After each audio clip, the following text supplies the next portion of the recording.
How the hell do you get from appearance to essence? Hello, my name is Andre and I'm a psychotherapist working out of Copenhagen, Denmark.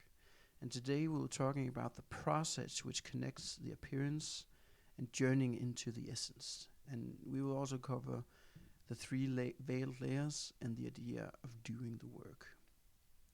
With all this talk about essence and appearance, today I want to examine the process which connects those two, namely the essence and the appearance. The idea behind doing the work is that you work through all aspects of the concrete veil layer that you find yourself in. At the end of the process, you identify from the layer before going on to the next layer. And when you disidentify them, that doesn't mean that they disappear, but it means that you're not identified with them anymore. So you have freedom to choose whether you want to go into the layer or not. I call them veiled layers because when you look through them, either at the world or at yourself, they veil the essence, so it doesn't stand out and become as apparent as it actually is. The three layers are as follows: the teenage layer, the could and should layer, and the inner child layer. So let's take them one at a time. In the identity layer, also called the teenager, if you're a well-functioning human being, you have a strong appearance which has a strong narrative attached to it. One narrative could be that you are a successful materialist person that does well in the world and have what I call a great ego. Or it can be that the narrative is that you are a sensitive spiritual person, which you can call the spiritual ego. The variations here are infinite. Having a strong teenage layer allows one to interact with the world and get positive feedback back. The identity is kept up by pride because you have become someone in the world. The problem with pride is that if the world doesn't give you the feedback you want, which keeps up the self-narrative, then you can quickly fall into not feeling good enough about yourself.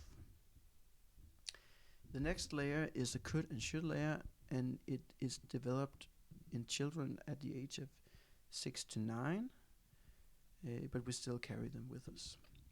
If you're a functioning human being in the world with a functioning appearance, but a strong over appearance or hyper appearance, which has been given from the childhood family and society in general. And in this layer, it's about living up to the expectations of society and the family by internalizing them. If society demands the impossible of us, we will burn out in trying to please everyone all the time.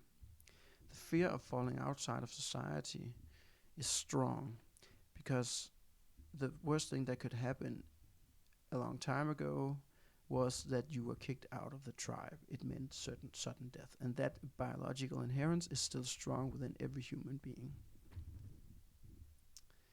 The last layer is the inner child layer, which is from birth to 4 years old, developed there. If you're a less functioning person with a very weak appearance, and that appearance is ruled by impulsive desires and impulses which are unconscious.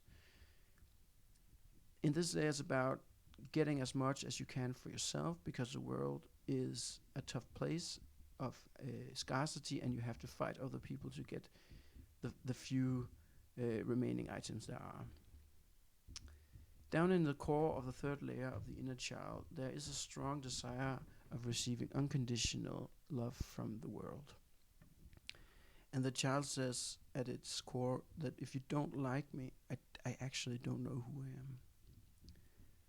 When you work with these veiled layers, it's important to say that it's not regression. We are no longer children, but we have childish elements in our psyche which have not had the time to grow up. And the reason why they hadn't had the time to grow up is that they haven't gotten the adequate love to become fully developed and thereby be able to disidentify from them. So they kind of still run the show in the background. Whereas if you disidentify from them, you know where they are and you can use them as resources instead. So it's a complete shift during the work. Once you get to the inner child layer, it's very important that you have a lot of support, especially from what I would call an adult therapist. And by that I mean a therapist who has done his own work and is not run by his veiled layers himself. Otherwise, the inner child can quickly become what is called re-traumatized, and then you have to start all over again.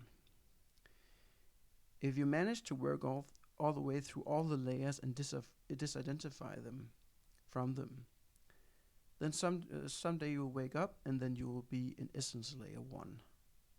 The first essence layer is very subtle, and you'll often have some kind of vague idea that something has shifted, but you don't actually know what it is. The Indian sage called Mahababa has made a very nice map over the essence layer. He sketches 7 essence layers of greater depth and intensity. Somewhere between layer 1 and layer 2, you all of a sudden become an adult. Becoming an adult is the same as becoming what I call a boring person. And if that boring person is in a relationship, that person is in a boring relationship. And you can watch my other videos in order to understand what I mean by boring relationship. When all the layers are not running the show from behind the scenes anymore, you will experience a reduction in conflict with other people and the world, because there's simply less resistance when you meet the world. You start to flow with the world instead of constantly being in a struggle with it. The could and should layer can have some adult things about it, and you can confuse the two, the could and should layer with one of the essence layers. But one way of telling the difference is that if you're in the could and should layer, the could and should layer would tend to take over responsibility because it's based in fear of losing people and falling outside of the herd. Whereas the adult understands that it is enough to take responsibility for oneself and then leave other people's karma to themselves. It is not your karma. Don't get it mixed up. Adulthood is therefore known for the following: wholeness, simplicity, friendliness, warmth, forgiveness, recontextualization, and a certain sweetness that flows from the heart. If you have a peak experience, you can visit some of the essence layers. So for instance, you can visit layer 1 through 4.